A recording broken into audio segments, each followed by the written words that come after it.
Bom, pessoal, então, voltando um pouco às questões de gramática, né, que eu achei que algumas pessoas ficaram com bastante dúvida na questão da combinação e da contração das preposições.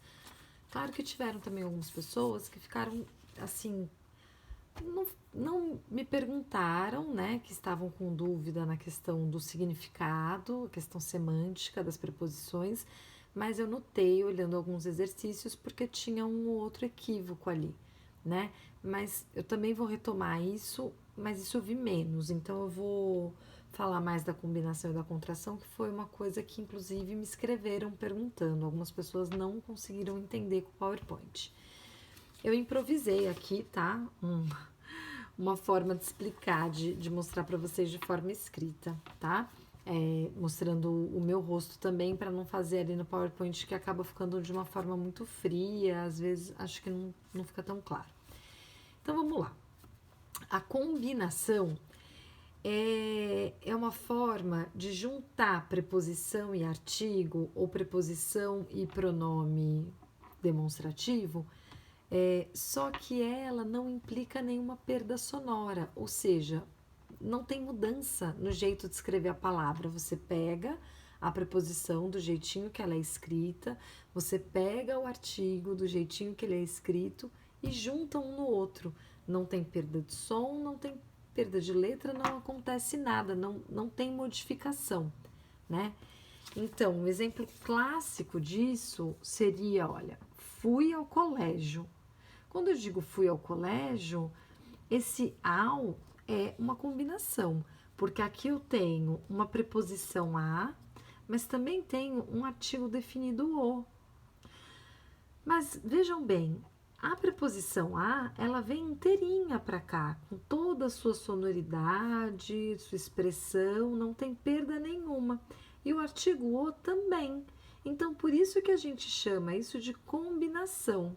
Sempre que eu tiver uma preposição juntando com um artigo ou com um pronome, isso não implicar nenhum tipo de perda para nenhuma das duas partes, então eu vou chamar de combinação, tá? Qual que é o outro cenário? O outro cenário é o cenário da contração. A contração, ela é mais recorrente na nossa língua, a gente usa mais, tem mais casos. Por quê? Porque é mais comum quando a gente junta uma preposição com um artigo, ou quando a gente junta uma preposição com um pronome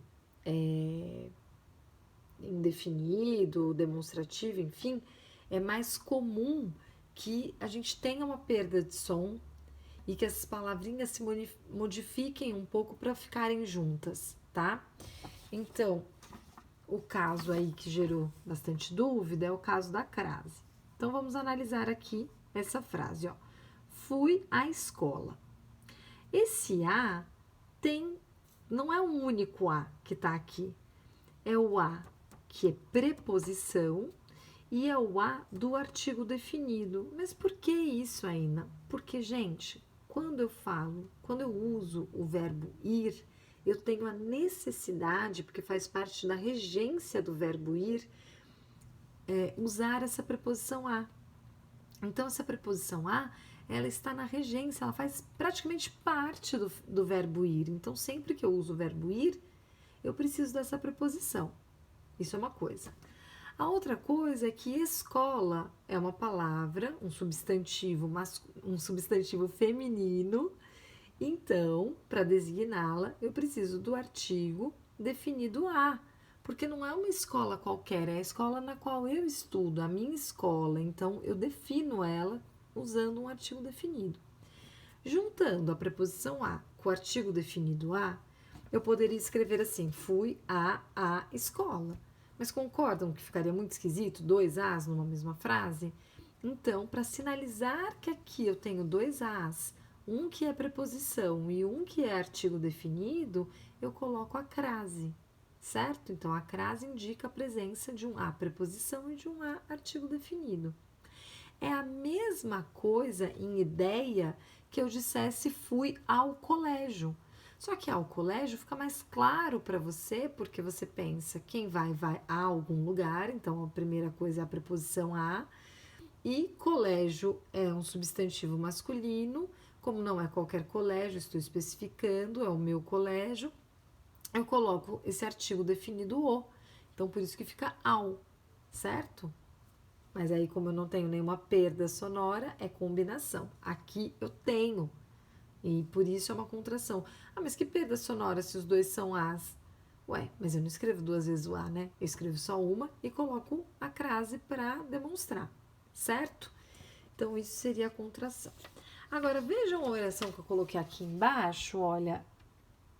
Nesse final de semana, vou à festa do meu amigo. Vou deixar um tempinho de meio segundo para vocês pensarem com quantas contrações eu tenho aqui. Porque eu tenho mais de uma. Acharam quais são elas?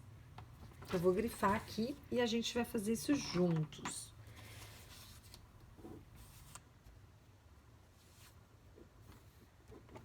Então, olha, eu tenho nesse, é um tipo de contração, a e do.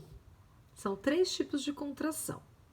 Bom, a festa eu já sei que é a contração da preposição a com o artigo a, certo? Então, eu tenho 2 as aqui. Preposição a, artigo a. Depois, aqui no nesse, eu tenho a preposição em,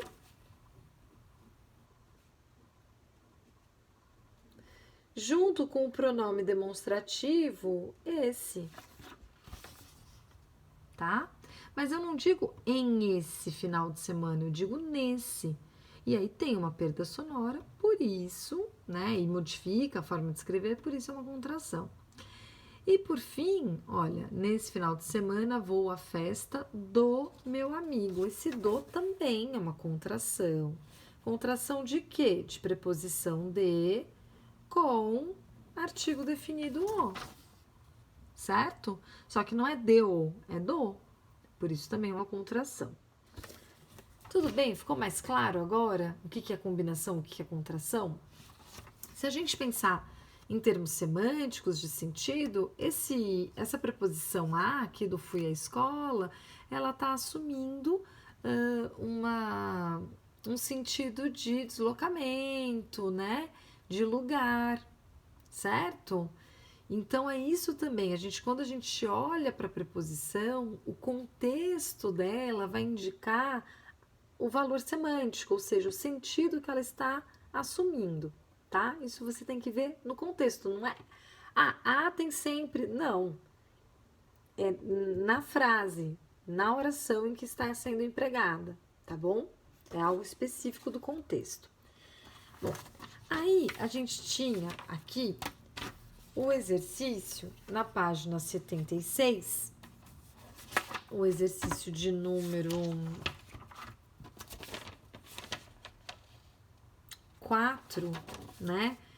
Mas na verdade é aquela tirinha do menino maluquinho falando da festa fantasia, etc. Também as pessoas perguntaram por que era baile a fantasia, craseado.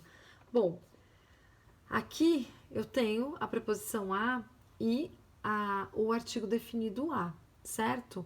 Porque é um baile à moda, né? A maneira de fantasia, ou seja, que as pessoas têm de ir trajadas com fantasias, tá?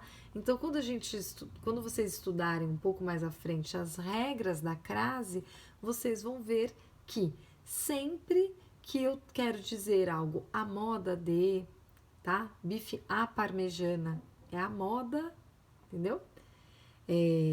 Baile à fantasia é a maneira de fantasia, né? Então, esse A é sempre craseado, tá bom?